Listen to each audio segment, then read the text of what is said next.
part 2 of the video. In the first video, we saw how we did a simple double integration and triple integration, how it is done in a simple basis manner. We filled up this page over here and I explained you how it is done. I even said you about simple formulas that are given in the book. I'll tell you the page number, it's 1.2. There are a series of formulas given over there, and please go and do and check it out because it's very important for you to know the formula. Alright, now I'm going to teach you some other cases. For example, this case right here, integrating 0 to 1, integrating 0 to x dx dy. Alright, so whenever you integrate, you see that in other cases they were constants, right? But in this cases we have a variable in our limit. So what we do in this case is x can never be expressed in terms of x. I mean, in an equation manner, we cannot write x is equals to x plus 2y, this 2x squared. This will form, I mean, we can write this, but usually x is not expressed in terms of x. For example, y is equal to x squared plus 2x plus 3. Let's say this is a proper equation which can be plotted, but x plus 2x plus 3 equals to 0. This we can assume this graph cannot be plotted. What we do for this is we assume y equals to this and y equals to x squared plus 2x plus 3 and y is equals to 0. We do this first and then only what we do is we apply the graphical method. So as we know, x cannot itself be expressed in terms of x.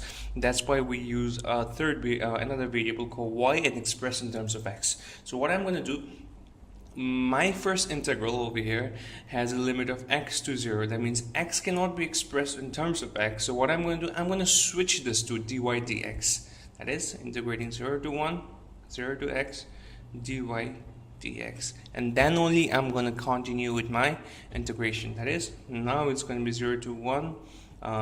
Since it is 1 over here, it's going to give me y and x 0 dx, 0 to 1 x dx, which gives me x squared by 2, 1 0, which gives me 1 by 2. This is how it is done. Okay, let me do a bit complex formula, and in this complex form you should be knowing a formula of tan inverse. Alright, I'm going to show you the formula for tan inverse, and make sure you have a pen already ready for this. I mean, this particular formula may not be present in your book, so if it is not, make sure you have the formula. Alright, so check this out. Integrating dx divided by a squared plus x squared is equals to, its integration is integrating 1 by a tan inverse x by a plus c. In this question that I'm going to do next, we will be using this particular formula. Alright, so I hope you can see it clearly. Hope you can see it even more clearly over here. Let me get it a bit closer. Yeah, this particular formula. Alright, the result of this answer comes from a partial integration method, and right now you're not even obligated to use it to go through all the method to do the solution. We already have the result of this thing, and you just need to remember it as a formula to do the solution. So you do this question. All right, let me write the question down now. Integrating 0 to 1, 0 to root over 1 plus y squared dx dy divided by 1 plus x squared plus y squared. Alright, so this question is a bit complicated, as you might see over here, right? But it exactly lines up with the formula over here, and I'm gonna make sure it does line up in the formula over there, right? But first, check out one thing. I have dx at the front and I have y over here, right? Now I can do this solution without changing this because x can be expressed in terms of y, unlike this video in this question over here that x is expressed in terms of x, now which we cannot do, right? But over here x is done in terms of y, so then this integration is totally valid and you can use the form given over here. Okay.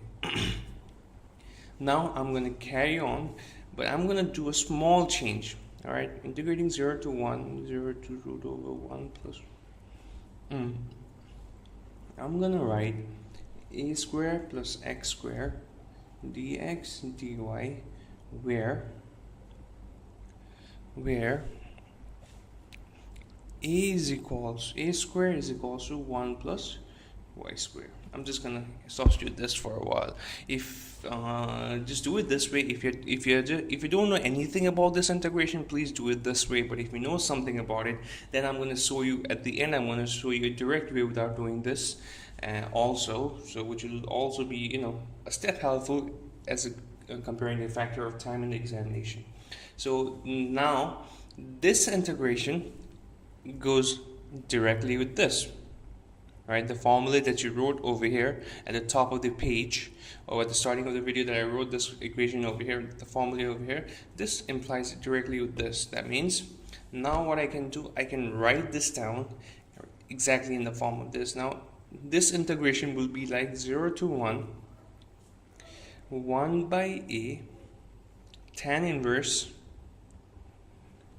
x by a. My a is a again, do tan inverse x by a plus c. But since this is not an indefinite integral, so since this is a definite integral, not an indefinite integral, we're not going to put plus c from the above over here. I'm just going to put on the limit 0 to root over 1 plus y square dx dy.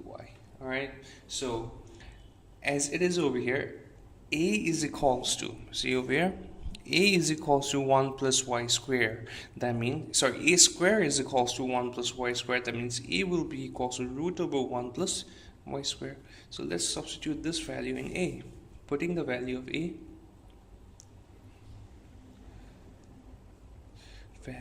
a, what do I get? Integrating 0 to 1. 1 by a is root over 1 plus y square. Tan inverse x by root over 1 plus y square.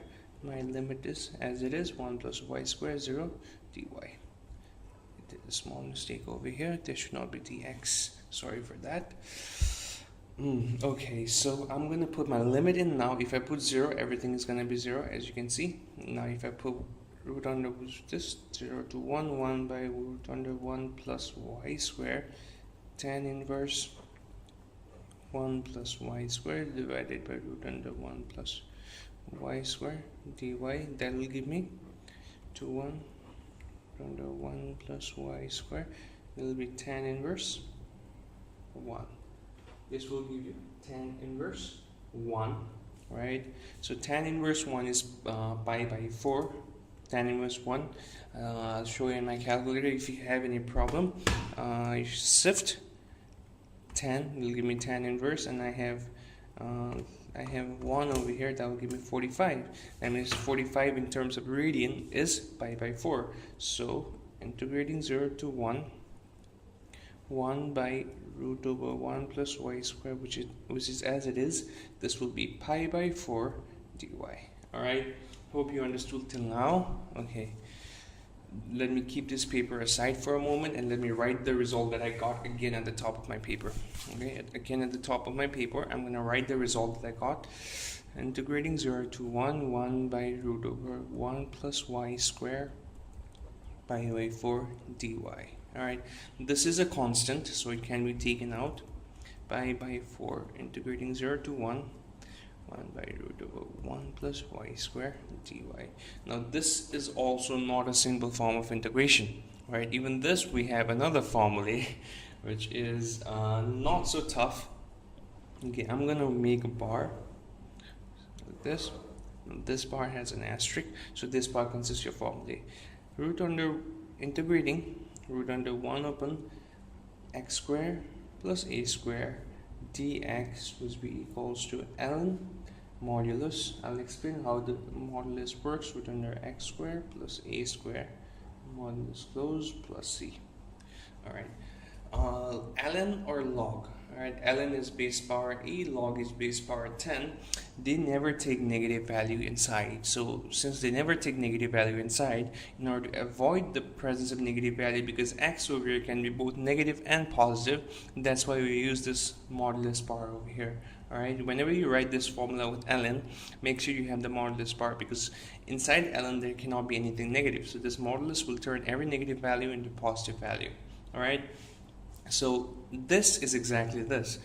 let me write this my formula and the expression I got over here. All right, so that they match, which should be easier for me to use the formula. Integrating 1 by root under, instead of x we have y square, instead of a square we have 1 square dy as it is. Now let me use the formula. Ln x we have y plus root under, instead of x we have again y square plus 1 square. Now I have the limit, instead of c over here I have the limit given 1 to 0. Okay, pi by 4 ln 0, sorry, let me put first 1 plus root over 1 square plus 1 square modulus close minus ln 0 plus root over 0 square plus 1, this close bracket close. Okay, pi by 4, this will give me ln 1 square plus 1 square root over 2, 1 plus root over 2 minus ln 1, 0 plus 0 plus 1 1, root over 1 is also 1, 0 plus 1 1, ln 1 is equals to 0. Alright, pi by 4 ln 1 plus root under 2 is my final answer, since this turns to, this guy turns here to 0. Okay, now this is my actual solution over here. I did use two new formulas, that is, which was in my previous paper. Okay, this is my previous first paper. I used the formula for tan inverse over here. Hope you made the note of the formula at the starting of the video, and then I used the formula of ln. Hope you understand why the modulus is over there. And make sure whenever you're using the formula, you put put your expression in terms of the formula, because then it'll be easier for you to use the formula, right? Now, as per I promised before, I told you over here I inserted an extra variable called a. Now, this is not always important for you to put, all right? If you want it, you can put it. If you don't want it, you cannot put it. But when you don't want it, that means you should be confident enough to know that 1 plus y square will be your a square. You should be confident enough to know that in doing this integration, I'm putting 1 plus y square as my a square, and the value of a will be root over 1 by root over 1 plus y square. So if you are confident enough, that is, if you have practiced a sufficient amount of questions regarding these kind of questions, and if you know the solutions very nicely, right, in those cases you can go on with this formula, all right, without putting the value of a. But if you're not sure, please make sure you put the value of a over there in order to match the formula exactly. That will help you do the solutions very nicely. So in this question we learned two new formulas for tan inverse and ln inverse. Actually, the questions I'm doing is exactly from the book itself. It's in exercise number 6. At the starting of this video, I'll be doing most of the question from exercise. Then I'll do a few questions from the question at the back itself. All right. Hope you understood this problem, and yeah, I guess I'll see you next time. Thank you.